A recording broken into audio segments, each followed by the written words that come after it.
This is another iROAR podcast.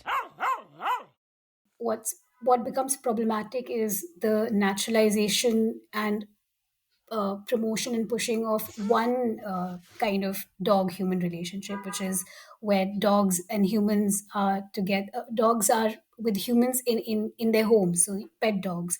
So just that one association, one kind of association of dogs and humans being propagated, which is and which is not natural in the way that it has to be formed and it has to be worked on throughout the lives of a pet dog and a human. So I think that becomes sort of, for me, that is problematic, just pushing forward of that one narrative, whereas they're from historical evolution point of view, there are different kinds of relations.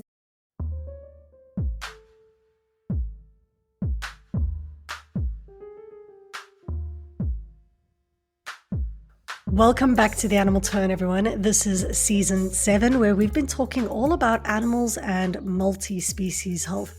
It's been a really interesting season. It went in directions I wasn't quite expecting, but I really think that if you've listened to the whole season from the beginning until the end, you get a sense that multi-species health is about so much more than disease. When we're talking about health relations among animals, but also between humans and animals, you start to realize that it's an incredibly political discussion. You have to think not only about animals' bodies, but also the discourses that are used to describe animals and the ways in which policies are done and research is done. Really, really, really interesting topic. Now, this season has been sponsored by the Remaking One Health Indies project, and I was delighted to work together with Kritika Srinivasan on crafting and thinking about how this season could unfold. The Remaking One Health Indies project is doing work with street dogs in India and trying to think through some of the multi-species health dimensions of human-dog relations there. Now, you would have noticed that the season has had a very strong and overt dog focus. That was by design. Working together with the Remaking One Health Indies project, we were thinking through kind of dog relations, and that comes up a lot in today's episode as well. But before we get into the grad review and I tell you who's joining me on the show today, I think it's really important to note that while we focused on dogs in this season, the lessons that we've learned definitely translate and can be thought about in relation to a whole host of multi-species or animal relations. Right. So I think now, for example, about Merriam's concepts of species story. How are different animals kind of given these discursive stories that are unproblematized? How does it position them differently in scientific discourse or public or popular discourse? These are really important, I think, for understanding how we view some animals as, worth protecting or worth sacrificing. Another key theme that emerged over the course of the season, and of course, that we talk a little bit about today in the grad review. So the kind of discursive elements of not only what a specific species story is, but how it's mobilized in conservation practices and the making of policy. Let me tell you a little bit about who's joining us on the show today.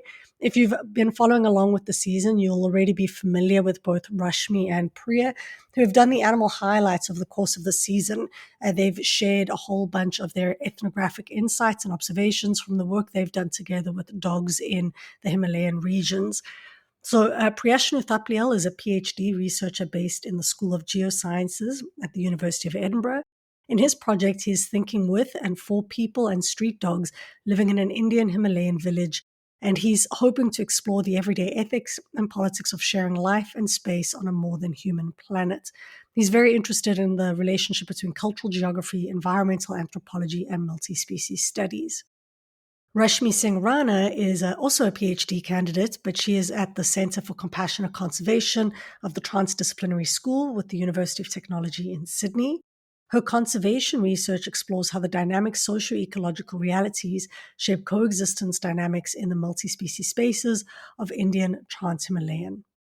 She is presently interested in tracing the contemporary relationships between humans and dogs and the influence it has on creating futures of safe multi-species cohabitation in agro-pastoral landscapes. So their work was really interesting, and we speak quite a bit about the animal highlights in this episode today. And throughout the grad review, they still bring in anecdotes from their field work. If you don't know it already, the Animal Highlight is and does exist as its own podcast as well. It's Rashmi and Priya's work will appear in that podcast later in the year. So you've got exclusive or first access content to it here. But if you haven't found the Animal Highlights, please look for it wherever you listen to podcasts. Give it a follow. And if you like the content, please leave a review. And if you've got time, please, please, please, I beg you, please leave a review for the Animal Turn. Swear I'm obsessed. I keep going and like trying to search reviews of the Animal Turn, hoping that there are more reviews that exist out there, because it really does just go a long way in terms of giving the show legitimacy. And my real hope, dear listeners, is that this show will become something of a pedagogical tool, that it serves as supplementary material. So anyone who's teaching about animal studies or interested in animal studies and is maybe doing a course with someone who is teaching about animal studies, please share this podcast with them. I think it makes for fantastic supplementary material where episodes can go in conjunction with or supplement a journal article, for example. All right, I'm sorry. I'm just rambling and waffling, and you've got a long episode coming up in front of you where myself, Priya, and Rashmi talk about some of the key themes that emerged over the course of the season. Thank you so much once again for joining me on The Animal Turn. I hope you've enjoyed this season. Hello, Priya and Rashmi. Welcome to the Animal Turn podcast.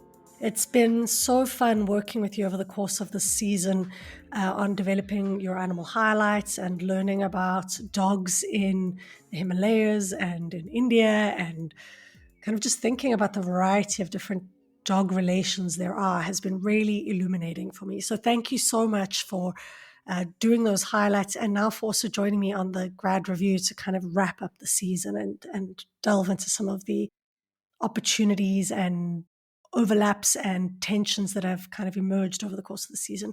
So thank you so much for your work.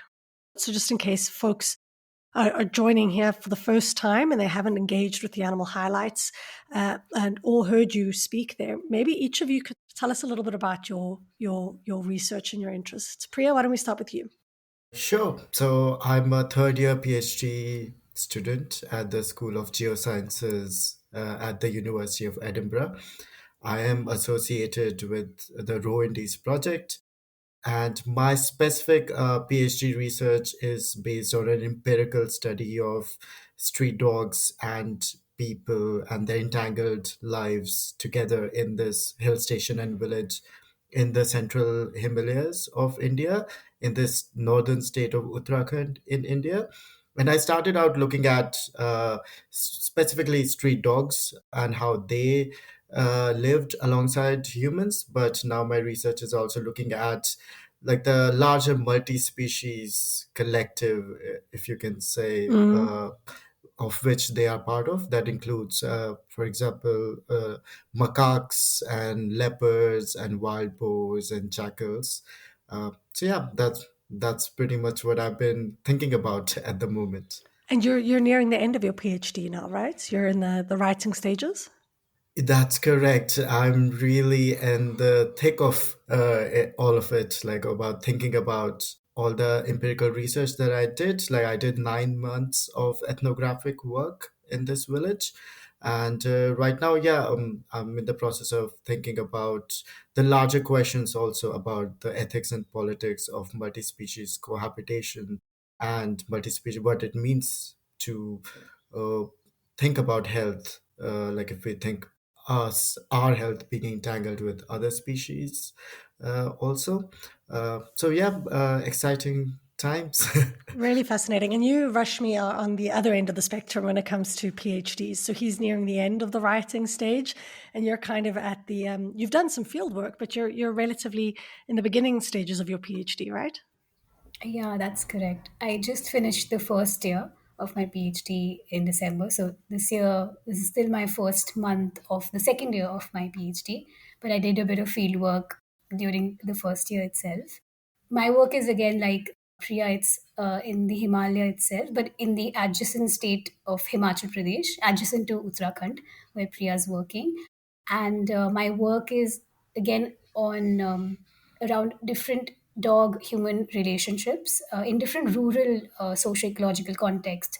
So I'm looking at free living dogs in around farming villages, and but I'm not looking at them in just in isolation. Like Priya mentioned, it's a multi-species space, and I'm also looking at their interactions with humans, their interactions with the livestock that humans have, sheep, goat, cows, and also other wild animals like ibex or wolves, etc. Then I also look at a different socio-ecological context of shepherding communities who have different relations with guardian dogs that they have along with them, and they have this partnership of building a safe, secure environment wherever they are along with their livestock with respect to other wild animals. So I'm trying to look at these different socio-ecological contexts and these different dog-human relationships to see what it means for just the multi-species space, because especially in India right now there's a lot of debate about the role of or the space of dogs in these areas. Where does the dog belong? And there it's Hmm. and these perspectives are often very contradicting, polarizing, depending on which social human group you speak to. So I'm trying to disentangle these perspectives to see what it means for the future of the dogs in these spaces, and hopefully a future which is of coexistence or cohabitation. So Really interesting. And you are also affiliated with the Row Indies project, right? yes, yeah. And who have you both been working with at the Row Indies project? If I'm not mistaken, you've been working closely with Daniel, right? Yeah. And Priya, you've been working closely with Krithika. Is that correct? Yeah, that's correct. So I've been working with Kritika Srinivasan, the PI of the project, and also Chris Pearson leads the history package, the project. Yeah, he wrote a fantastic book called Dogopolis, I think it was called Dogopolis, Dogopolis, where he did a yes. really interesting kind of history of dogs in city spaces, which is a bit different to where you're looking at. And it's interesting because I can hear the kind of differences. So you guys are both part of the same research group, but Priya, I hear you speaking about things like collectives, whereas Rashmi, I hear you talking about things like ecologies. And of course, Daniel is very much. We spoke a lot about ecology and compassionate conservation, and it's been really interesting working with both of you and kind of seeing these varied interests intersecting when it comes to thinking about dogs in India and human dog relations and of course their health.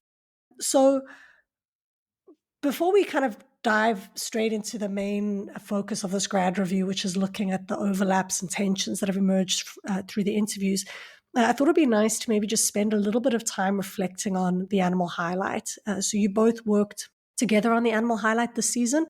For folks who don't know what the animal highlight is, it's a segment that comes up at the end of each episode where I work together with a grad student or an early career researcher on developing scripts and stories that focus and highlight animals in particular. And oftentimes this happens at the kind of species level, but it can also happen at different kind of collective levels or even individual levels. And this season, it was really remarkable is both Priya and Rashmi provided observations from their fieldwork. So they gave firsthand accounts of dogs that they'd engaged and encountered in doing their field work. And they operated also at slightly different levels. Priya, you tended to give very personalized individual stories, whereas Rashmi, you tended to think about these different kind of groupings or collectives, so like town dogs or guardian dogs, which I thought was quite interesting to see your views juxtaposed against one another. So maybe we could just spend a little bit of time now first talking about the animal highlight and how you found the process.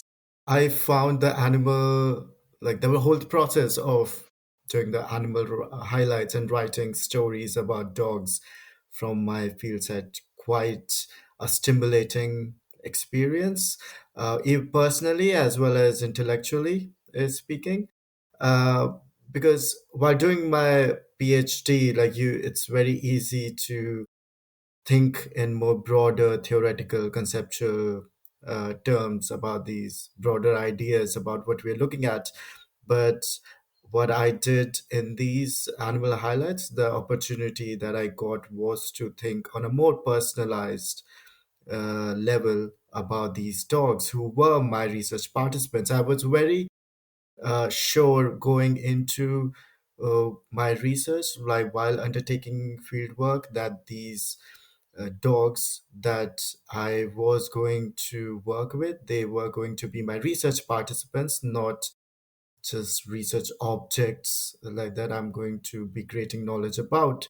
And that's why it was important for me to put them at the center of the knowledge production process. But while writing after coming back from fieldwork, while writing my thesis chapters, I wasn't sure how to bring them really front and center, like in the midst of talking about all the broader conceptual debates and theories that I was engaging with. So this animal highlight was quite a fruitful opportunity for me to have their stories being told. And I think you did such a good job. You often started with a specific, dog. So, like Bella, whose story you told so beautifully in the first animal highlight, who was pregnant and then gave birth.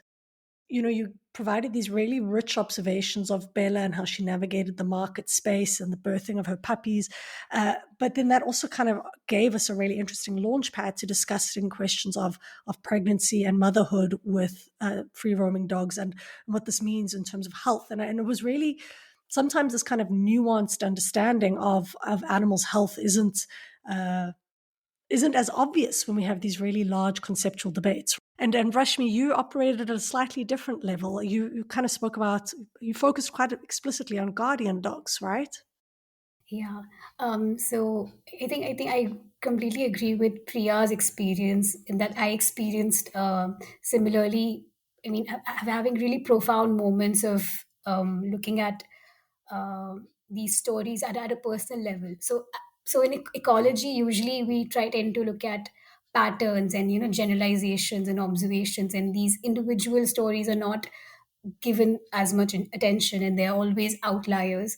But here, because of the opportunity I got with animal highlights and trying to bring stories from my field observations, I was able to actually see newer patterns from my observations in terms of looking at dogs differently myself, looking at their agency, looking at how they've exercised their agency, their autonomy, or boundaries that they try to put forward, and then people's reciprocity towards a dog's agency. I think I Mm, was able to do that when I was trying to bring out certain stories, which yeah, I don't know if I would have been able to do if I wasn't focused on each story or each dog individually, because that's yeah. not part of my PhD work per se.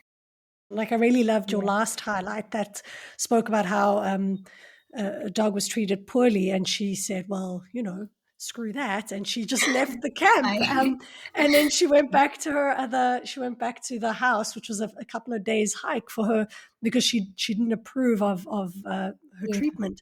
yeah. And there's something I think as a method, there's something really important here in trying to really think in a complex way about a specific situation and about a specific set of dogs. Because, like you said, Priya, it's quite easy to kind of get lost in the abstract and conceptual, which I love. I love abstract and conceptual debates, but you can kind of sometimes lose sight of the animals involved. What did you see as any sort of, let's say, thematic overlaps between your respective highlights? Did you see anything where you were like, oh, yeah, we're both kind of touching on these themes? What I could observe was, yeah, I definitely found Rashmi's like observation very interesting, and I could see a lot of parallels like with what I was also observing in my field site.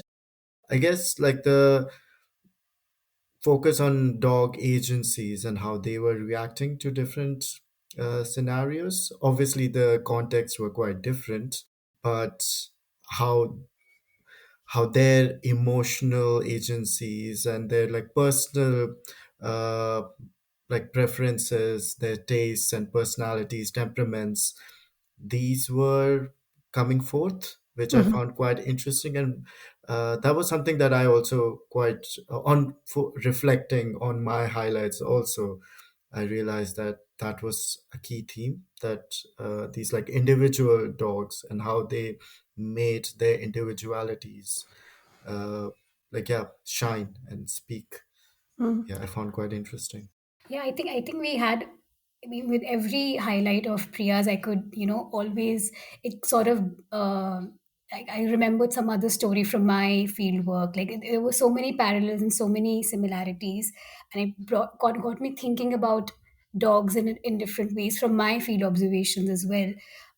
So, for instance, about there was, I think, Bella's story about her being very protective of her puppies naturally, and then looking at finding different places to give birth to her puppies, like in an urban context. They're looking at concrete spaces under walls or something, and giving birth there because there is this looming threat of predation by leopards in Priya's area. So I've seen, I mean, I could draw parallels in my stories as well, that dogs do even with the dogs in my landscape. I heard stories about them hiding their puppies in such weird and inaccessible locations. And then, of course, humans, the shepherds or people who looked after those dogs, tried to take care of them, or try to bring them to other protected places, trying to help them. So all of these parallels really were very fascinating and also encouraging for me to look at dog stories and look at dogs' personalities and the way that they behave and respond to not just humans but also other animals in the area.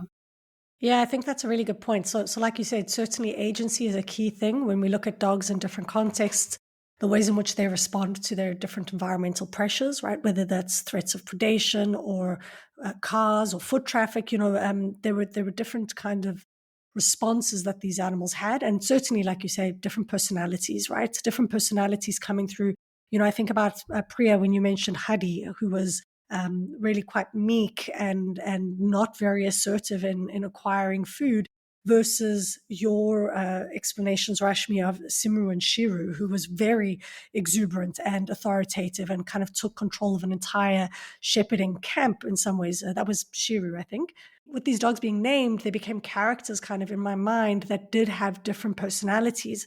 And of course, then Priya thinking about Chintu, whose exuberant personality while sick and recovering from a terrible accident resulted in a whole bunch of volunteers then organizing and starting to create a kind of community of care for street dogs. So it really is the dog's personalities and agencies certainly impact. That's one theme. But another theme, which I think you also just touched on here, Rashmi, was the multi-species collectives and how important this is for understanding their health. So often we think about health in terms of disease, but there's also questions of contextual health and practices and the different types of behaviors that dogs can be expected to engage in, whether that's acquiring food or trying to get medicine and veterinary help, or chasing away potential predators. I remember Rashmi, you talking about dogs that had those collars on, those like spiky collars that face outwards as a means of protecting them from predation. So just those are definitely two themes I think that came up throughout. But another for me was also kind of the social organization and how we talk about the social organization of dogs. And this is maybe now switching a little bit to talking about the animal turn as well. Because when I spoke to Andita about behavioral ecology, and actually also Jessica Pierce towards the end, when you ask, like, what do we know about dogs and the ways in which they're socially organized, both of them were like very little. There's actually markedly little we know about dogs and how they organize their own families and the ways in which they would choose to have babies or the ways in which they might culturally want to die. So there's actually very little we know about dogs, which I found totally surprising. Yeah, that's actually true. I mean, and in that sense, it makes me, yeah. I mean, especially in India, we've been around dogs. I mean, pretty much everywhere. We have free living dogs around us, but we often don't know how these dogs operate, how their social worlds are created or negotiated, or their conflicts are managed. And I think that's where that the whole idea about health or interventions like ABC and having control over their reproductive health or reproduction, or creating more offsprings or more members of their own society or species or packs, sort of made me question, are we interfering in their social world by, if their ABC programs or their, neutering programs, we probably also that has impact on their social worlds, and that there might be shifts between how they navigate, how they recruit more members in their packs, how they, maintain pack formation, or, all of those dynamics at play. So it really got me wondering about that as well. Yeah, reproduction was also definitely a key theme throughout the season. I think this idea of immediately, I think again, Jessica towards the end said it's kind of standard practice in Western countries that dogs who end up in shelters are spayed, and this is a very intervening process. And the idea there is that somehow if they don't have more, it's better for them.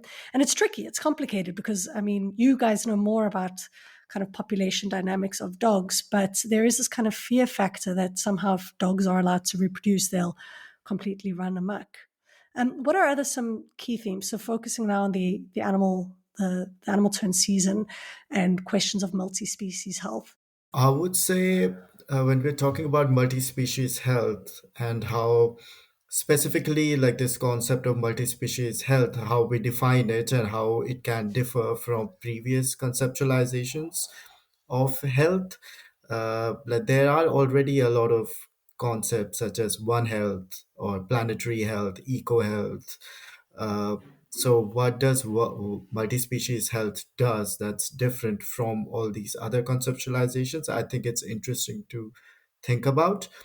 For me, what multi-species health does is enables us to think in twofold ways, like to think firstly health beyond the human, to not just look at other species and the environment or other non-humans being instrumental to just human health, but also looking at how humans influence other, like the health of other non-humans and the environment, and how all of our health is entangled. And that brings us to like the second like key thing that I think it's important to think about in multi-species health is that the target of these like health policies or health interventions should never be individuals, but it should always think about like this in a more relational terms, because we're never actually individuals. I think like that comes to like one of the episodes in the animal turn also about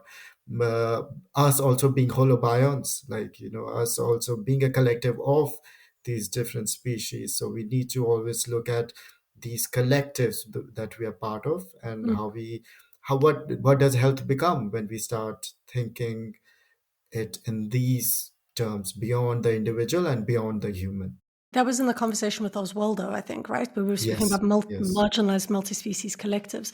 And I think you're exactly right. I mean, when I put this question to Krithika and Guillaume in the first episode, one of the key things that I think Guillaume said was multi-species health is in essence going beyond anthropocentric understandings of health, which we find very difficult to do. Like often when we even speak about, what's good for dogs, we speak about what's good for us. And I would agree that this is a key theme that's come up throughout the season. But not only that, it's also that it's a political theme, right? The idea of going beyond anthropocentric understandings of health is inherently political.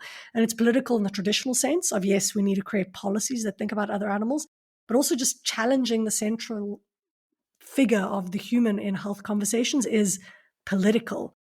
Yes, I would definitely say it is a political act, and I think it's an important one to bring in power and politics into these conversations about health. Again, going back to the conversation with Oswaldo about multi-species collectives and the idea of the marginalization of how we define our collectives, because if we just center humans, then we are again like what, from my understanding, what previous versions of these entangled understandings of health have done is create these biopolitical boundaries and these insides and outsides between like these healthy communities and healthy bodies versus this outside of those risky bodies or unhealthy bodies. And there have been mostly conversations around like biomedical intervention, and this prevention of these viruses, like, jumping from one body to the Yeah, other. But we don't really talk about the structural, or like, this power relationship that actually might create the like conditions. Hmm. unhealthy conditions or environments.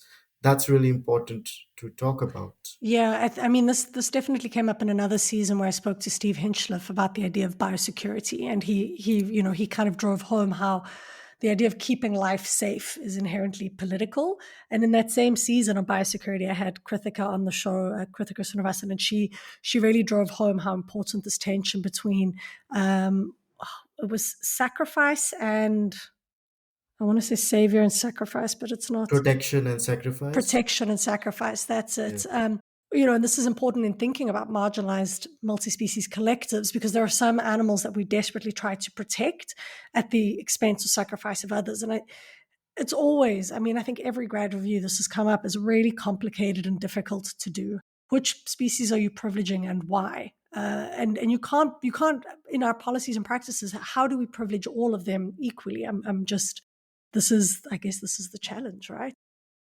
Yeah, I mean, throughout, especially in the whole conservation, animal conservation sphere, there's always this, and of course, because in our field, I think we also deal with a lot of saviors syndrome. We like to Mhm. save animals, and in saving animals, we don't mind sacrificing animals. So I mean, there's protection, but there's sacrifice going hand in hand, and then it entirely depends on who's doing the saving and what they think is more important, to save and to sacrifice. I think again it becomes political.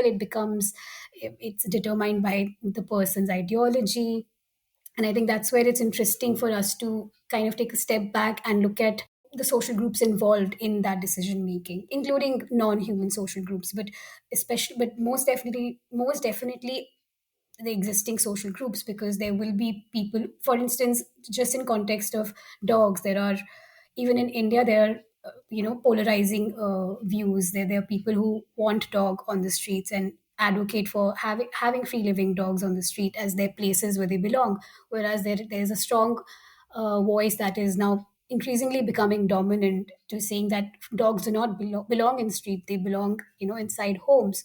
So there are these different, the same issue may have different perspectives. So I think you need to take a step back and look at all of these perspectives to be able to come to an inclusive answer. Okay, what is to be protected and how one is to be protected in this. Yeah, I think that's really important. It's not this like single idea of protection. And maybe as I forget who suggested this, but was it Mariam who kind of said this idea that we are there to protect them is perhaps a little bit, and by them I mean animals, that sometimes our constant desire, need to intervene can actually foster more conflict, and that's also tricky. I mean, because you do need to have responsibility. You do. There is a point at which our policies matter, which I think is something you're pointing to here, Rashmi, is that there are different stakeholders with different interests, and policies need to reflect that some of these stakeholders are not human, and their interests need to be protected. And a couple of times, what's going on in Turkey came up this season because I think it's a clear indicator of how when policies change, dogs' lives, it can have real material significant implications for the animals involved. And in this case, the kind of mass murder of dogs in a place where they were once free roaming and welcomed participants.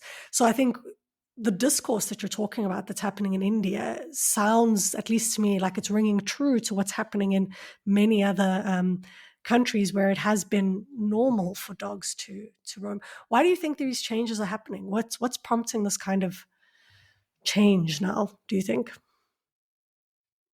Sorry. Go ahead. So I think this battle over public spaces, that I Mm, would call it, that definitely stems from this idea of development, of these ideas of especially what cities or urban spaces need to look like. There is this like very ingrained idea of urban spaces being these bastions of culture, and they are human centric and human dominated spaces, because if you think about dominant urban policies also, the infrastructure, the architecture, that's all catered toward human needs and human desires. There is there's like very rich literature around uh, like this urban versus rural, and urban versus this quote unquote like the unruly wild nature that you need to protect humans against, and this idea of humans needs to be insulated from these risks and vulnerabilities of living with like other non-human beings. So non-human animals like or other beings might be accommodated in urban spaces, but it's mostly, I would say, a contingent accommodation, and it can and their claims to space can be taken away as soon as they become a nuisance. And again, it's mostly stems from these cultural stories we have about how humans should live, and like what is this growth trajectory for humans on Mm-hmm. our planet, like that we need to extract ourselves from this like animalistic condition of living as part of like this like multi-species society, and like Mm-hmm. for human health, for again like health concerns, and prolonging human life, or it's just like this idea of like insulating and risk, I think, is a huge factor. But Yeah. again, it also brings to like aesthetics of control, and like what kind of aesthetics we want, not Yeah, unruly or policing was definitely a key kind of theme here throughout the season, that health requires a lot of policing. So, who is thought to be health? Like you said in the beginning, this kind of inclusion exclusion, who's kind of included in the imaginary of a healthy society or a healthy societal body. And this brings to mind for me the conversation with Mariam about species story and how really important the discourses we have about dogs are, but also the conversation with Melanie Rock and Gwendolyn Blue about healthy publics, right? That this is, it's it's really needing, so we can speak about collectives, and one of my concern with the idea of collectives is that it is prone to sometimes romantic and romanticization, right? We're multi-species collectives, everyone's wonderful, love and peace and joy, which I don't inherently disagree with. Like, we are multi-species collectives, it's a biological fact, right? But sometimes the discourse from there can kind of spring in ways that are quite romantic and that are not very helpful. Whereas I think trying to think about the politics and the materiality of these collectives or entanglements, whichever word you prefer, can be pretty productive. And I think this is where the work of Melanie Rock and Gwendolyn Blue is quite helpful, because they do speak about health in very tangible ways, saying, well, there's a specific health scare here. How does this have ramifications for a variety of different beings, right? I don't know, how did you guys conceive or think of healthy publics when you encountered that concept?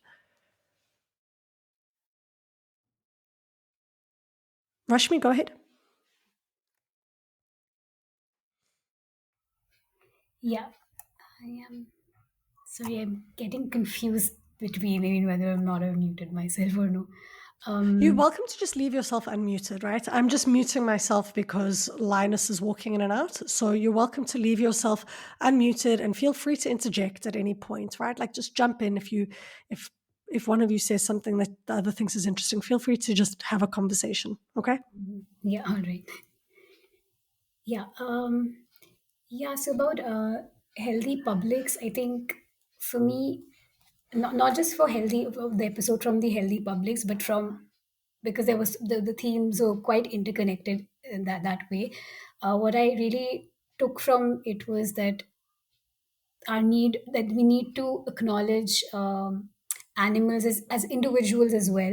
Like, there needs to be an individual acknowledgement, and then we cannot look at animals just as mere collectives and reduce them to as mere collectives and sort of apply or give policies to the blanket policies for all the animals. So in context of dogs, because of this very I won't say inherent, but a very publicized scare around rabies or disease that dogs are carriers of, where just we use a blanket approach of trying to, um, vaccinate dogs or neuter them. So basically, a program that acts on them to of course neuter them, but vaccinate them and to prevent any health risks that are there. And I think that from these conversations and from my experiences, these are very urban in nature. These health scares or these disease risks, especially from dogs, I did not see them in rural settings. I haven't seen them growing up in rural settings, and even in my field experiences, I haven't. There isn't such a scare even when there are minor disease outbreaks. So, for instance, in one of the a couple of villages that have become towns now in my field site in Kelong. About 2 years back, in 2022, in the winters of 2022, there was an outbreak of what they later found out was a canine distemper. There was an outbreak of this disease among the free living dogs there, and a lot of dogs died. There were a bigger population of dogs than there are today, and a lot of dogs died. But there is no implementation or this scare of having the dogs evacuated or killing the dogs or having them getting them vaccinated or conducting these ABC programs. So this concept of these disease outbreak and them being harmful agents and something that need to be eliminated, eradicated at all, it's not common, or is I didn't see it being present in rural spaces. So I see these as a very urban idea, very modern urbanized ideas that have been sort of now become really prominent in even Indian urban space. Such a valuable point, because I do think geography or geographies did emerge throughout the season as a key theme, not just in terms of the rural-urban divide, so how different dogs manage, whether it's the kind of guardian dogs who are managing very rural spaces or rural villages and towns versus urban dogs, but also just the different spaces within cities, right? How that the home becoming something of a political space, thinking about pet dogs as captive dogs is a something political, but also the street became a space that came up often throughout the course of the season, and Priya, of course, with you also the marketplace. That there's a geography to thinking about these dog relations, but also importantly, which I didn't know, as you say, that these kind of health scares are. Perhaps this is a very urban phenomenon, an urban response to try and control dogs in these ways. These health scares get a lot of media attention, become prominent in public debates. In that, like, there is this idea of this is what the public wants, or like the public is scared of these like diseases of dogs, and the public does not want dogs there, or the public wants dogs there. The public hates dogs, or public loves dogs. So these publics are represented in media, and then yeah, somebody speaking on behalf of the public. But yeah, in actuality, when we talk about public, and that comes from the idea of like what Melanie Rock and Gwendolyn Blue were talking about, there are these like material interactions that happen on an everyday basis, through which publics are formed on an everyday basis in these shared spaces. And then how you, Claudia, were talking about, when we talk about these sharing of spaces as collectives, it's not always harmonious, and there is inherent risk involved in it, and sharing space with another human being. Also, we don't know what another human being will do, like like in shared spaces, but there is kind of an obligation to share as being, like, living beings or sentient beings, all part of this social space, if you want to say. So if I think of, like, in my field work in the marketplace, almost everyone I talked to, everyone knew there was risk in being with these free roaming dogs on the street. People did not really talk about rabies, but when I used to push them, they used to talk about, uh, they used to call it venom. They used to get zeher, that they used to say these dogs have venom in their mouth, and if they bite us, we will have to get an injection. So people had this idea that there is risk, but it was interesting to see that dogs were not just looked at as carriers of disease, but they were more than that. People did not automatically uh, go on demonizing the dogs, but they actually understood that why would these dogs bite if we don't do anything, and they would differentiate between different dogs, and they would have their own management ways or observing that, oh, that dog has become mad, they would say, and then that dog would be driven off. But it won't be a blanket approach, as Rashmi mentioned, for all the dogs. So there would be a case by case basis and an individual understanding, contextual understanding. When you started speaking, then you were like, the public like dogs or the public don't like dogs, and I thought, well, these sentiments are often also just so human focused, right? So it's a matter of like, what would the dogs want in this situation isn't even like on the register of having the conversation.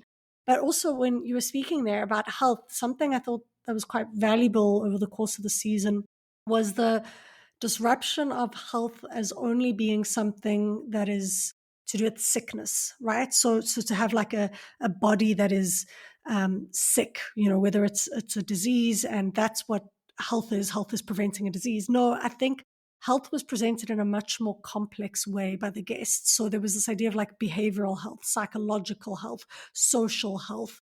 It was a much more, as you said, they're contextual and complicated and varied way of understanding dogs' health. So not just saying, oh, dogs are getting sick with rabies or dogs have this disease, so they're dying, but also are dogs able to, how different dogs are able to express their desires and their wants, their desire to search for food, for example, and how, depending on the societies different dogs are in, they have different kind of constraints on their ability to be socially or behaviorally healthy. Based on our conversation so far, and correct me if I'm wrong, but some of the key themes that have emerged in the season are one, and I think this has come up in every season of the Animal Turn, is a question of scale. Are we talking about individuals, collectives, species, and how once you start to think across these different categorizations, things get a lot more complicated. Two, as you mentioned, Priya, the idea of beyond anthropocentric understandings of health, that once we start to think outside of the human or without the human, health becomes a lot more political, a lot more complex. Three, that geography and space matters, so aka context as well, that we need to think about where these relationships are happening, that if you want to really understand multi-species health, you need to look at where they are happening and who is involved, as Rashmi, you mentioned, the stakeholders. And then I think what we've just started touching on now is the significance and the importance of discourse, how health is spoken about and how the animals involved are spoken about has both imaginative and material impacts. What other key themes do you think there were? Has there been something I've missed there? Yeah, no. So this was from actually Priya's highlight on where he was speaking about being either in our research with other animals, with non-humans, our roles as passive observers, as we are trained to be passive observers in our data collection methods, versus being a responsive researcher. Was, I think that really spoke to me, because even I was having these, ethical concerns and dilemmas around how do I work with dogs who I see injured. For instance, when I saw the dog that was I knew was mauled by a wolf, I couldn't. Also, there wasn't any dispensary or for me to get medicines from nearby, but there was nothing that I could do about it. And I was also concerned if I should do anything about it, because it's, sort of natural that in this multi-species space, there's been an interaction between the dogs and the wolves, and this time the dog has suffered, and suffered quite gravely. And when do I intervene, and should I intervene as a researcher? So those ethical questions, as researchers, also sort of, I mean, it put me thinking about how I need to conduct in such spaces. And I think as researchers studying animals, we need to be very cognizant and reflective of that, from time to time throughout journeys in our research. Mhm. I actually think that might have been a bit of an underdeveloped theme throughout the season where, I could have maybe probed guests a little bit more on their methods and how they interact when they encounter, do they engage in activist practices? Do they intervene when they observe? I definitely spoke with you and Priya a lot more about this because we were talking about your field notes. But this, I think, is perhaps the one person who was on the show who obviously spoke about methods, not his own methods, but the methods of someone else was Matthew Adams talking about Pavlov and Pavlov's dogs.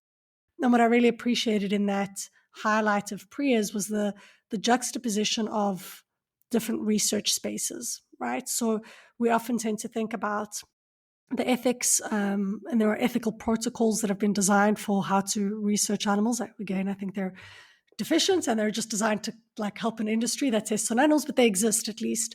The number of kind of guidelines that exist for doing multi-species ethnography out there emerging. They're coming up more and more, but they're definitely not as mainstream or as legitimized. And I think you raise a very important point here that there are ethical considerations, and they don't always have easy answers, right? Like, especially if you're trying to understand some of these murky dog relationships like death. One of the key things that came up with Jessica was I asked her, do we know anything about the cultural responses of dogs to, or the social responses of dogs to death? And she was like, no, nothing. Like we have very little in the way of observations or understandings of how dogs die when they want to die by themselves. Now, I have very contextual like insight. Again, yeah, I won't say like it. I can generalize these, but I can talk about just this one dog, Kammo, like who died because of parvo in the marketplace, and I could not do anything for her. Basically, there were no real veterinary services that were there, and I even asked people like if they would do anything, and most people would just try to make her more comfortable in her process of dying, but they won't go out of their way to take her to the veterinary hospital, which was like an hour away. Mm. So we had to hire a car, go for the villagers. It was not really something that mattered to them that much. But for me, like the process of watching her die was quite, again, yeah, quite painful, but yeah, quite interesting also to see what she wanted and how she wanted to die.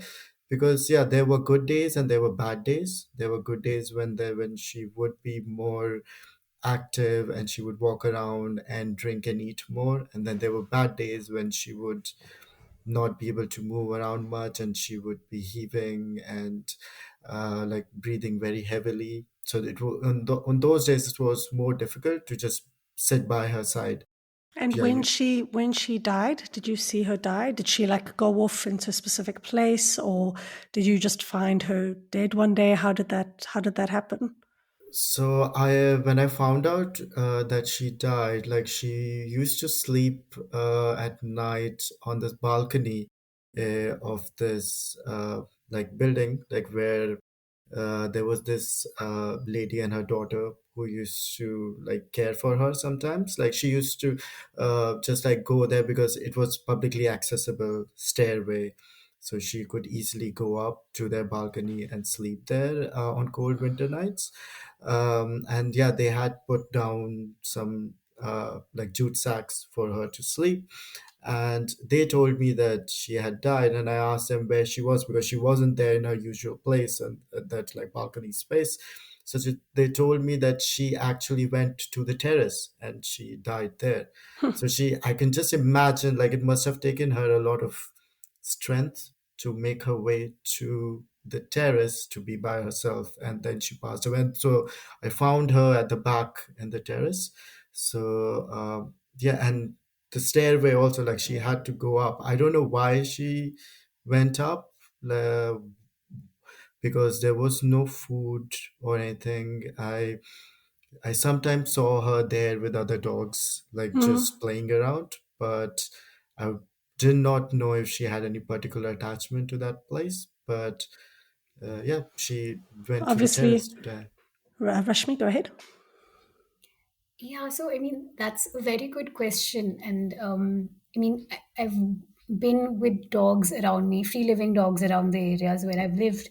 And somehow I don't think I've ever seen a dead dog, unless the dog has been hit by a vehicle, if there's been an accident. I haven't seen a dog die naturally. So, and although I've heard stories of dogs not of dogs going away from their usual places to die because they know they're going to die. They don't die in the same place. I don't know how true that is, but I've definitely not seen a dog die. Even old dogs die of natural death, or they're seeing their bodies in the vicinity. I've just seen dogs disappear or not return, but Yeah, I I don't mean, never know the reasons why. death is a fascinating. I mean, when again with talking about Jessica, the idea that we often focus health when we have conversations about health, we tend to focus on life and the like prolonging of life. And a key takeaway for me with talking to Jessica was also kind of how to die well and how to respect the ways in which others want to die, whether that's human others or other animals. But also, I find it really interesting that we know so much, for example, about how elephants die, but very little bit about how dogs die or how elephants have crafted a very specific social responses. Now, this might have to do with the fact that elephants have very different social setups to that of dogs. They have a much more kind of structured society than what dogs do. Dogs tend towards more loose loose connections. So this might be one of the reasons why it's been such a difficult thing to uh, observe. But also, as you mentioned, there's some sort of urban dynamics going on here, right? Like it might also be that waste removal kicks in, where there's a dead dog, waste removal comes and the dog, whether that's waste removal by predation, leopards coming into cities, seeing sick dogs or slow dogs and predating on them, or actual municipal waste removal, where, once there's a dead animal, depending on the city you're in, there's people are pretty quick to remove them again for fear of disease. Somehow, a dead animal body is a diseased body. So yeah, I think that kind of tension between life and death is perhaps another key theme, and related to this, something that hasn't come up in a grad review before, which I think is a cool theme to maybe unpack with the two of you, is how evolution played a role in this conversation about multi-species health. It came up several times in interviews about the tension between, I guess, evolution and scientific discourse, as well as evolution and domestication. So evolution and health, which it wouldn't be something I would have jumped to thinking about, like how evolution shapes health. Um, but did you guys pick up on that as well? That evolution was a theme that emerged over the course of the season? Priya?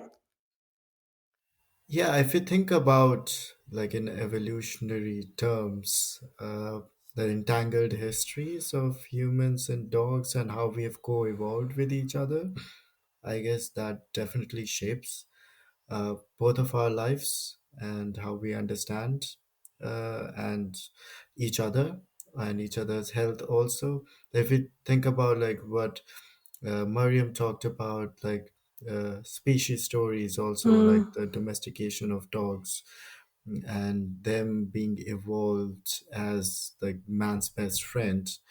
I think like yeah, that's like a naturalized process, but yeah, that's something that takes work, and that's like a socialized ongoing everyday process that you do with every dog.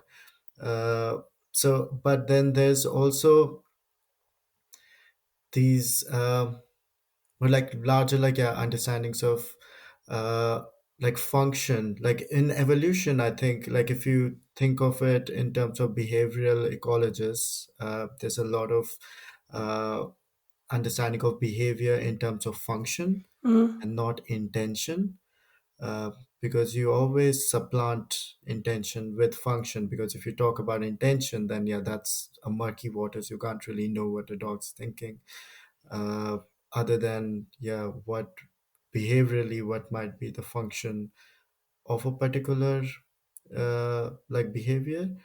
So I think it's an epistemic frame through which you can try to understand health, and Mm-hmm. our health needs could have developed that way. But I think, yeah, it can be supplemented with other measures also. I think I lost my train of thought there for a bit. No, no, I think you're talking maybe at again two different levels here. How evolution as a discourse is mobilized to naturalize dogs as being man's best friend, on the one hand, but on the other hand, how this could have potentially grave negative health consequences for dogs, right? If dogs are naturalized as being designed, or the natural end product of their long-term relationship with humans is somehow that they'll become pets, this has really negative potential health consequences for them, including losing, if they're being kept as pets, their desires to freely roam, for example, or their desire to hunt. And yeah, just how some of these desires are social. I don't think I want to speak in like predetermined ways. There are things that different dogs and different people want to do because of the societies and cultures we grew up in. But there are also kind of biological and physical needs. As a canine, dogs have particular things that they need to do to be psychologically healthy, right? This, again, the conversation with Mariam and with Jessica really just drove home to me that a lot of dogs, particularly pet dogs, are struggling for a lot of psychological reasons, where you might think of street dogs as struggling for a variety of, let's say, material or physical reasons: access to food, access to cars, I mean, being hit by cars. So yeah, it's I'm not an evolutionary biologist myself, but there was something there. It came up a good couple of times. For me, what I took from it was that, and I'm maybe reiterating here, that what becomes problematic is the naturalization and promotion and pushing of one kind of dog human relationship, which is where dogs and humans are together. Dogs are with humans in their homes, so pet dogs. So just that one association, one kind of association of dogs and humans being propagated, which is and which is not natural in the way that it has to be formed and it has to be worked on throughout the lives of a pet dog and a human. So I think that becomes sort of, for me, that is problematic, just pushing forward of that one narrative, whereas they're at least as from historical evolution point of view, there are different kinds of relations. And I think you do talk about this in the episode with Hirul, where you say there are associations like there were sled dogs, or there are guard dogs, or there are hunting dogs. And um, and and then what these different associations mean for dogs' health, not just from the point of view of disease, but also from the point of view of their emotional, social needs. Comparing between pet dogs and dogs that are free living or free roaming, or guardian dogs who get to roam around, or other hunter dogs who get to roam around, and the implications these relations will have on their social, emotional, mental health as well. So I think, yeah, it becomes problematic when one kind of relationship is propagated forward. I hear you. Yeah, Like there's one way to be dog, and it's become Mm. normative almost that the way to Yeah. be dog is to be in a home. Dogs should be in people's homes. And it can be quite subversive, one, when you point out that most of the world's dogs are not in people's homes, but also that it might not be in their best interests. For some of them, it might be, but for many others, it might not be. yeah. Just to add to what both of you were saying, I just had an anecdote to share. Uh, so I think there was a Harvard study that came out about what do dogs dream about, and it said that they dream about their owners. And I saw that study after like coming back from field work, and during field work, one of the shopkeepers who used to take care of some of the dogs in the marketplace, one day he said, he told me that, do you know these dogs dream also? And I asked him, what do these dogs dream of? And he said, just of what would they dream of? They dream of chicken legs and play fighting with other dogs. That's what they dream They of. dream about what they do in their lives. Yeah, so it was quite interesting that these street dogs, like in that, their dreams were not revolving around humans, but they were revolving around like their playmates and their food. And then there was also interesting, like what you were talking about, the psychological health of pet dogs. There was this dog Moti, who used to run away every day from his home to the market and come and play with the dogs there. And I asked the owner, like, why do you think the Moti runs every day? So he said, what to do? Like, he gets bored every day at home. There's no one to play with him, and he has friends here in the market. So he comes every day, but he comes back also. He knows where to sleep. But yeah, what to do? Like, we'll also do the same, like if we're in the same place. So the dogs, yeah, they might have like, yeah, more needs than we might think, just being inside a home and just being fed, like, us giving them all the attention.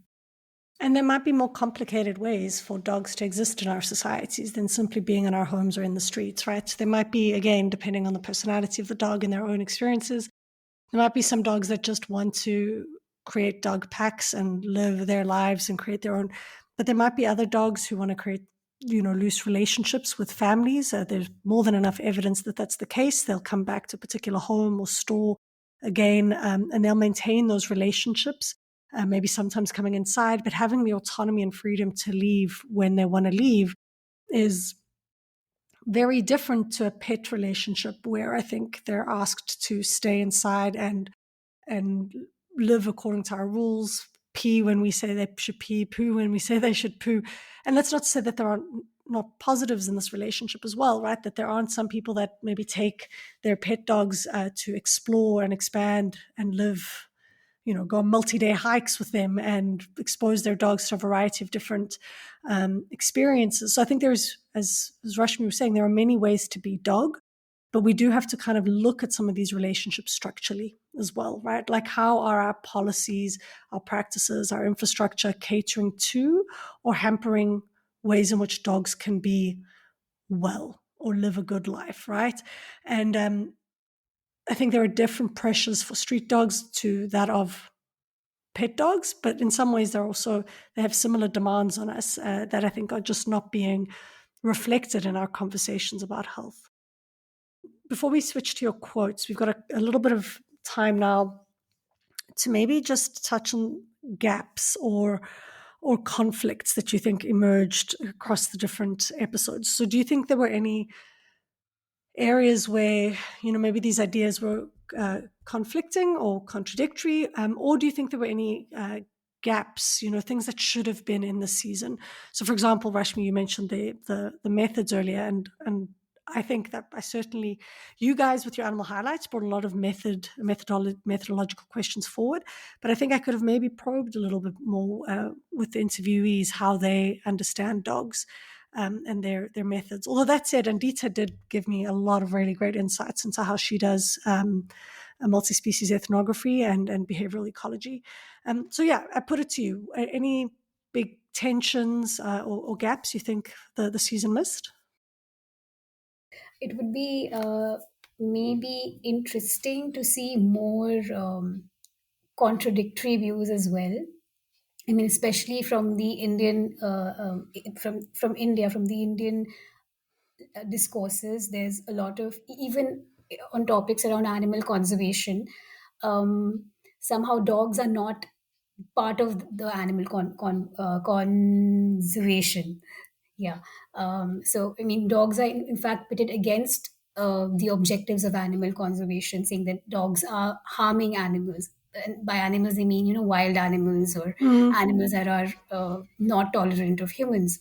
Um, so I think again, then there are the different discourses of dogs not being inclusive, and they're also these discourses are coming from Indian people, maybe influenced by Western ideas, but Indian academics or Indian conservation practitioners, etc. So having them on board, I don't know if it would have given a very different, contradicting, head-butting ideas and opinions.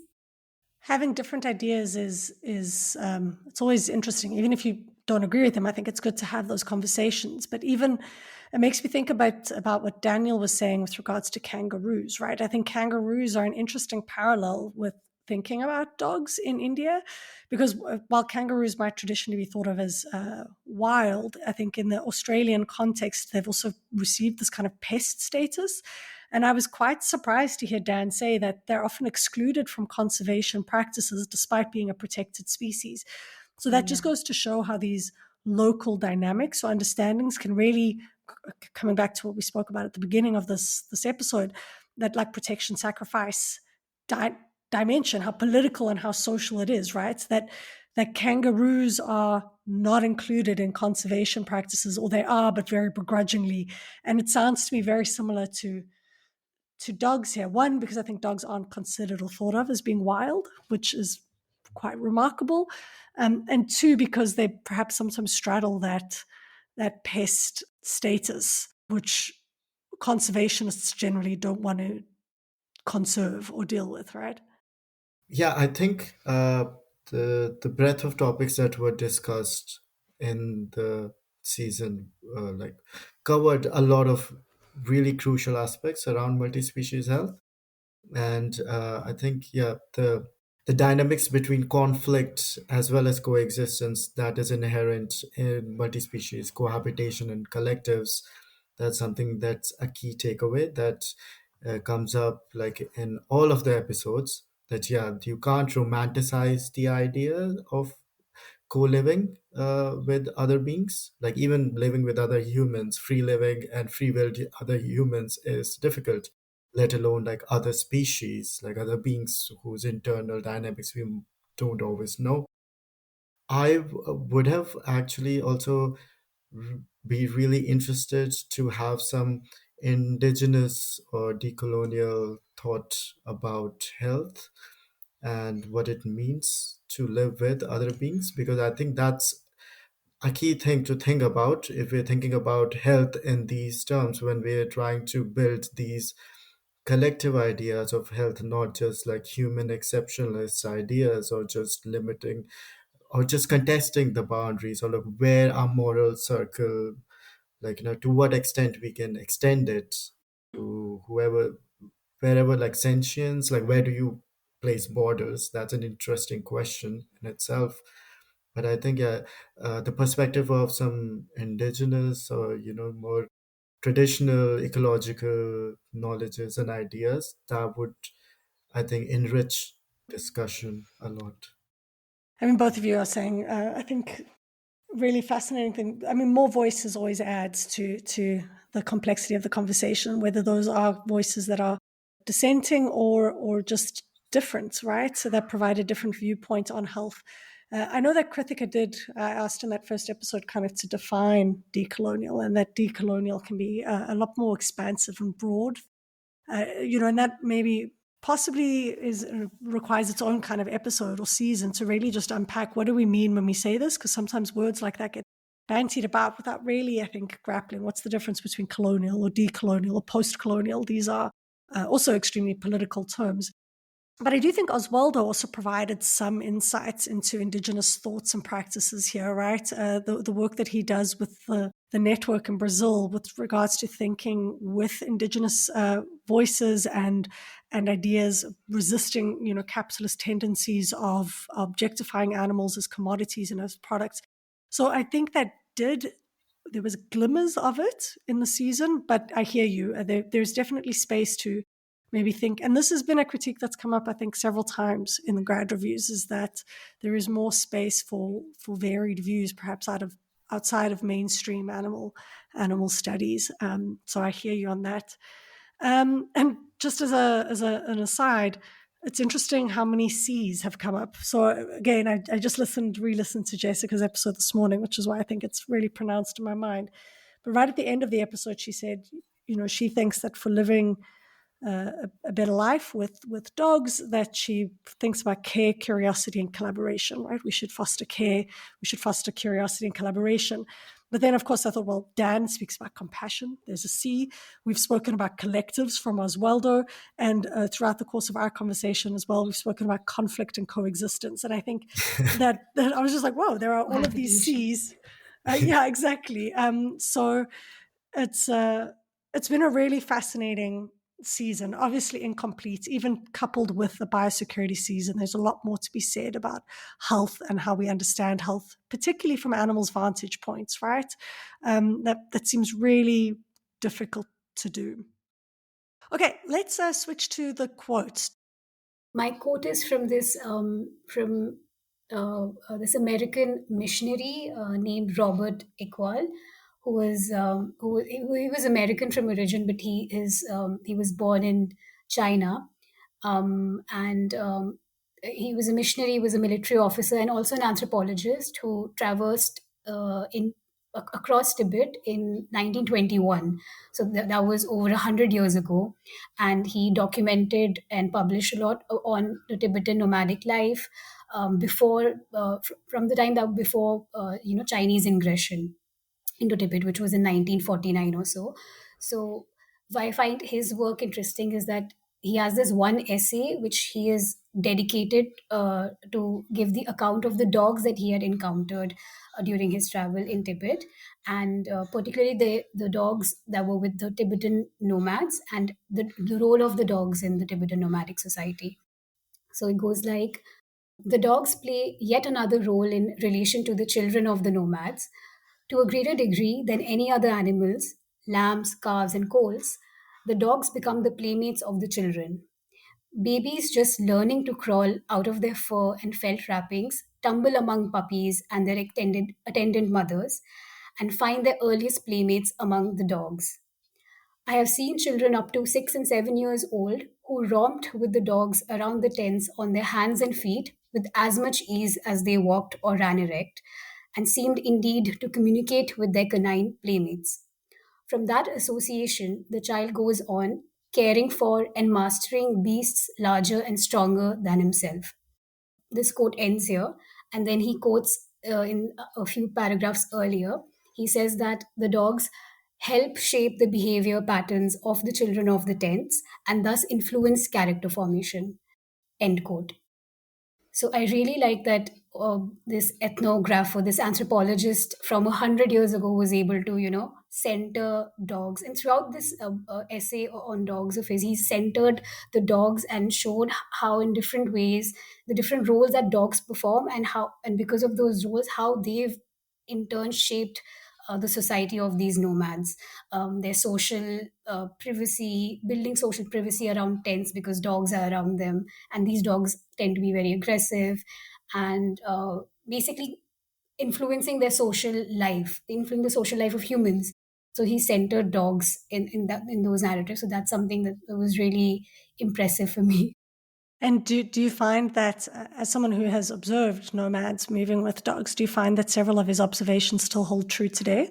Somewhat. So I've worked a little with the nomadic societies that he's speaking with. So he was looking at Tibetan nomadic societies, and there are similar nomads in India, in Ladakh area especially, who with families they move around the whole pasture lands, and they carry the entire homes from one area to another, camp in one places. So I've not spent too much time with them, so I don't know a lot about them. I've looked at the people I work with are shepherds who individually go and take their livestock, but their families might still be, in the villages. But yeah, Mm-hmm. there's a lot of still a lot of attention in the dogs that they have. Like every tent will have a couple of dogs with them, guarding the tent and just being around the tent, and there'll be relations between the human and the dog. So quite a bit of it is still retained from my Mm-hmm. limited observations of these nomadic societies. I cycled through portions of Mongolia, and Mongolia and Kyrgyzstan and Tajikistan, and one of my key memories was, of course, interactions with dogs. Like dogs would seemingly come from nowhere and be interested in us, and then hang around for a day or two, and then they would leave. And yeah, it was also just kind of interesting to see how there would be a nomadic camp in the middle of, the middle of what seems like nowhere, right? Like you can't see any buildings for miles, but then there's a yurt and there's some dogs hanging out, obviously also with these pastoralist communities moving with them. So it's an interesting kind of set of relationships that are going on there. It's not an easy life, but as we've discussed in your highlights, there is surely something satisfying for these dogs and being able to move and engage in vast roaming expanses and play with both humans and other animals and hunting. It's yeah, thank you. Thank you so much for that quote. Very, very interesting quote that Rashmi picked out. And in that quote, there was also talk about like relationship of children and these dogs. Yeah. And I think, yeah, that's also a very important point, not just in those nomadic pastoralist societies, but in general. What I also thought that this process of co-living or living together is like a socialization or habituation process that goes both ways, both for humans and dogs. So from my understanding and what I was told during my fieldwork was that both dogs get habituated and socialized to live with humans, but humans also have to get socialized and habituated to be with dogs. So we both need to get to know each other. And I saw firsthand how like people used to teach their children to like these young toddlers to behave around dogs, to Mm. respect them, to not be too rough with them, or just to let the dogs like also decide what kind of touch they agree with or not, and how to like understand their behavior. So I think, yeah, to start it like young, that's a key thing. You see it again, folks from different cultures, different countries, different societies have different exposures to dogs, and sometimes in some groups, dogs are villains and dirty and you shouldn't interact with them, or they are dangerous. But sometimes, and I think people do have, some folks do have legitimate fears, right? They see a dog and they're afraid. And the tricky thing is when you act in an afraid way like that, dogs tend to respond. Not always, but oftentimes. And this is a kind of socialization practice of learning to be with dogs and dogs learning to be with varied responses to their presence as well. But yeah, I think we often expect dogs to adapt and change so often to what human society expects of them without us necessarily making those same provisions and expectations, despite constantly breeding them and constantly bringing them into our societies in a variety of forms, whether that's an urban environment or a pastoralist camp. There is something to be said for figuring out what dogs need from that interaction, which is different. And it's not always as unequal as I frame it here, but I do think most of the time it is. Priya, do you have your quote ready? Yep, I do have a quote. I didn't go too far off in my literature. I stick to some of the core, like, conceptual literatures that I find very interesting to think with. And it's funnily, it's a paper that came out last year written by my supervisor, Kritika Srinivasan. Uh, Perfect. We've come full circle. it's called Conservation Beyond Biopolitics, Vulnerability and Abundance in Chennai's Nature Cultures. And I can't recommend it enough. I would say it has some very interesting like ideas to think with. You can debate with it, and yeah, you can contest them or you can agree with them. But yeah, really cool paper, if I say so myself. Hopefully, Kritika is not listening to this. Of course, why would this be a bad thing for her to listen to? You're like praising her No, work, and you're like, hopefully she's not listening. I think no, it's delightful. she still doesn't know that I'm a fanboy. But yeah, so she's like states in the paper, I suggest that equitable more than human futures require a reorientation towards the present, as different from the conservationist emphasis on the past and future, and the recognition of variations in non human flourishing and vulnerability as matters of care, attention, and opportunity rather than control. This means reaching beyond dominant biopolitical logics of protection sacrifice and valuations of unworthy or worthy life. It entails respecting the agencies and resilience of already existing abundant natures while refraining from the displacement of and reallocating space, often material, for the autonomy of diminishing natures. Mm. Yeah, her writing is Beautiful. And I think it really is so important. It was something that didn't come up with Dan, was how conservation, I mean, he spoke about protectionism and baselines, but a lot of that is a historical, it's kind of holding in tension what species we used to have and what numbers with what we hope in the future. But I think what your quote drives home here is just actually taking stock and being cognizant of who exists now and how practices today impact them in different ways. I too am a fanboy of Krithika's, so I'm very, very happy that you picked that quote. Yeah, no, I think that it really, really beautifully encapsulates how nature plays out, at least in urban spaces. And oftentimes, growing up and even till very recently, our ideas of nature are very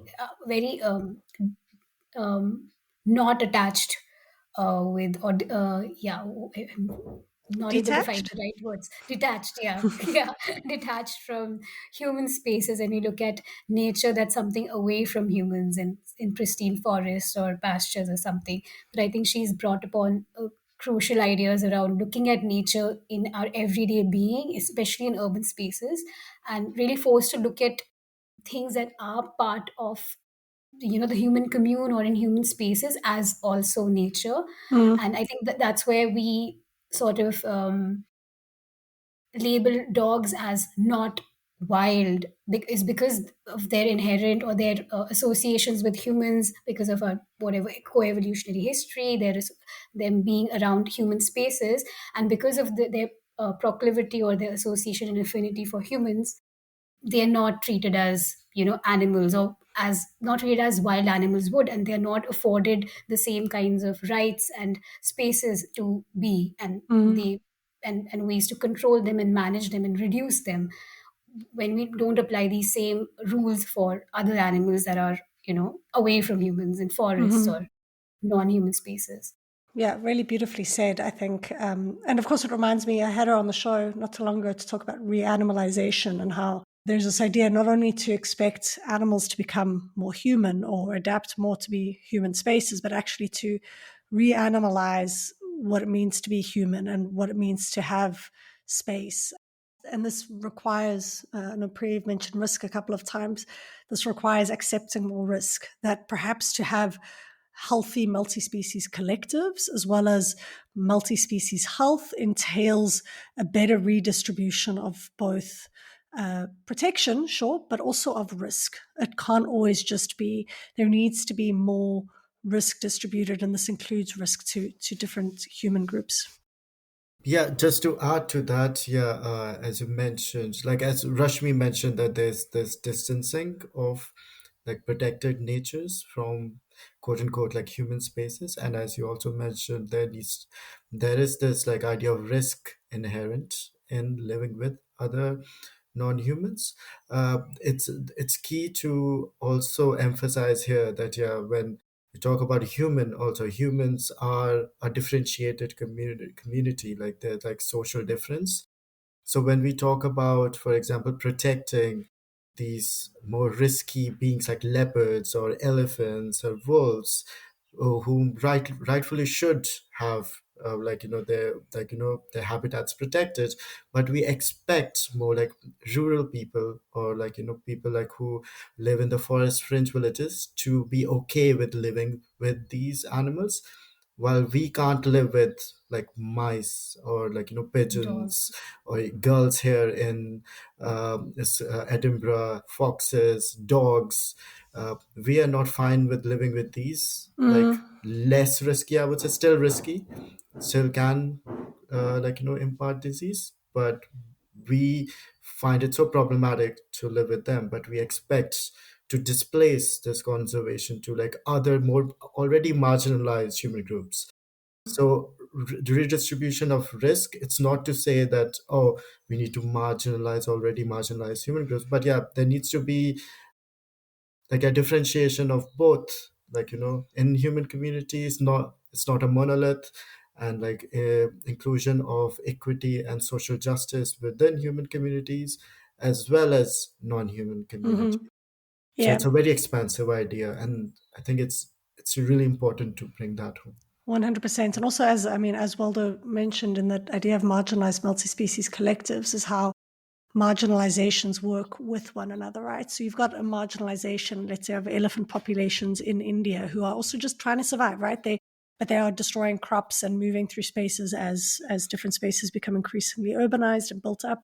But the folks living at these fringes are also often marginalized, and their marginalizations influence and impact one another. But who is making the policy decisions to build up in places? Who is benefiting from the farming most versus the tourism that's taken from the elephants? So there is an unequal distribution of burdens and benefits, right? Just a classic political economy conception here. And I think you make a valuable point of just considering the risks in your own environment, and not saying that you have to take on and agree and embrace all risk. I don't know if we would do that, but perhaps just being okay with having a little bit more risk, like, and maybe finding ways for that to be, I don't know, this kind of pursuit of a completely sanitized life. I don't think it's helping anyone really. I think, yeah, there definitely has to be management of risk. It's not to say that, oh, like, we need to just embrace all risk without, like, being able to have the opportunity to preserve oneself, or to like protect ourselves or manage risk. But rather than like very easily going towards like more destructive ways of going towards total elimination, or killing should not be the first option on the table. It's just to say that, but there might be more better ways of managing risk. And that's why it's important to also look at like how people have, or like human communities have always managed, like outside of these urban environments. These urban environments are quite a recent phenomenon in history, and humans have been living beside like non-human communities for such a long time. So, and they have been managing risk. It's not like they don't manage risk in their surroundings, and that they don't have the traditional ways of co-living and understandings of risk and who bears the burden of what kind of risk. But like we need to learn, and again, the onus of responsibility in these cases should be first on the elites in the urban areas, because they are the ones like who, for them it's very easy to for us to, and I would say like I'm also one of the urban people, like that we can insulate ourselves very Mhm. easily, talk about insulating ourselves from risk while displacing risks to other more marginalized Yeah. communities. 100%. And I think it's no secret that I think cities are a key area where we need to focus on, because I think a lot of these relations have been obfuscated. Depending on the city you're in, there are some upfront, but just the consumption in cities alone is connected to massive farming practices that happen outside of cities that impact a variety of ecologies, both including the people and animals in those ecologies. Cities emanate more light pollution and air pollution than other spaces, right? So there is a stake to be said here with regards to how much risk urbanites should be willing to take on for the benefits they get for being in the city. But like you say, those benefits are not equally distributed. Okay, but we're going to need to start wrapping up. This is, of course, always a really interesting conversation. Thank you, both of you, for joining me on the show. While we say goodbye here, perhaps I know you're both still working on your PhDs. So let us know if there's anything else you're currently working on. And if people want to get in touch with you about your work, how might be the best way to do that? Yeah, I'm just working on a couple of papers from the work that I've been doing so far, and emanating from that, I think I'm co-organizing a symposium at the ICCB, which is International Congress for Conservation Biology. Conservation biology, which is in Brisbane this year in June. So I'm organizing a symposium on basically titled Reimagining Domestic Dogs in Social Ecological Systems. Wow. And yeah, so we're bringing in so the symposium only allows 4 talks. So I will give one of the talks, but the other talks would be on different roles that domestic dogs have in social ecological system. So there are a couple of talks from the Indian Himalayan region, and then there are a couple of talks from Australia itself on dingoes, on camp dogs, and the nativeness of dingoes and the debate around that. So hopefully, the symposium will allow these conversations about basically discussions around the different socio-ecological effects of the domestic dogs, be it antagonistic effects or positive, facilitative, or mutualistic effects that they have, and try to have some discussions about how we could basically try to foster an environment of safe cohabitation and coexistence. So hopefully then there will be a report or a white paper based on those discussions. Is it open for attendance, or is it a closed symposium? It's an open one. You have to register for it. Like you can Okay. register for the symposium and then you can attend. It's going to happen in Brisbane this year. Is it only in person, or is there a virtual option as well? I am not sure if there's any virtual one, but if Okay. there is, I'll let you know. Okay. Sounds good. Priya, any last words? Just that I'll be busy in the coming months trying to finish up my PhD writing. So yeah, I'm just in the thick of writing and finishing up my chapters, trying to think through a lot of concepts. If people would like to get in touch with me and would like to discuss any ideas about multi-species cohabitation or human animal relations or dogs in general, or are interested in my work and would want to collaborate, I would be happy to discuss it further. And yeah, my contacts would be in found at the ROND's website. That's the best way to get in touch with me. Wonderful. Well, thank you, both of you, for all of the work you've done this season with the animal highlights. I've learned a great deal from you, and for helping me kind of think through and unpack this season here in the Grad Review. Thank you so much for your work. It's been a pleasure working with you.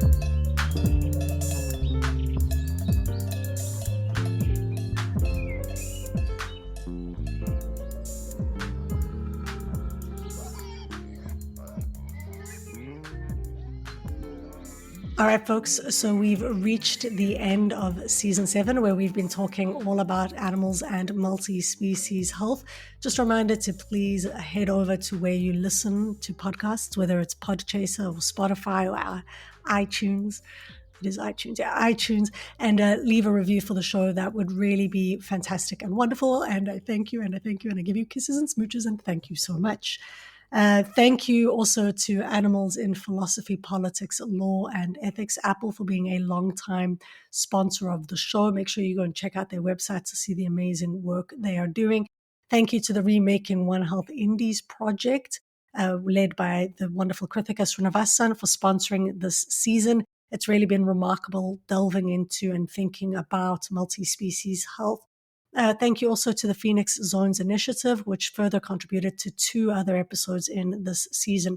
Thank you so much, sponsors, for helping to make this work possible. And thank you also, listeners and supporters who have headed over to our merch store and supported us that way. It really does help us keep afloat.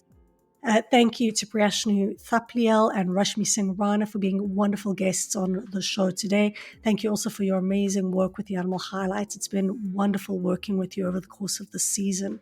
Thank you to Jeremy John for the logo, Gordon Clark for the bed music, and Rebecca Shen for her design work. This episode was produced, edited, and hosted by myself. This is The Animal Turn with me, Claudia Hurtenfelder.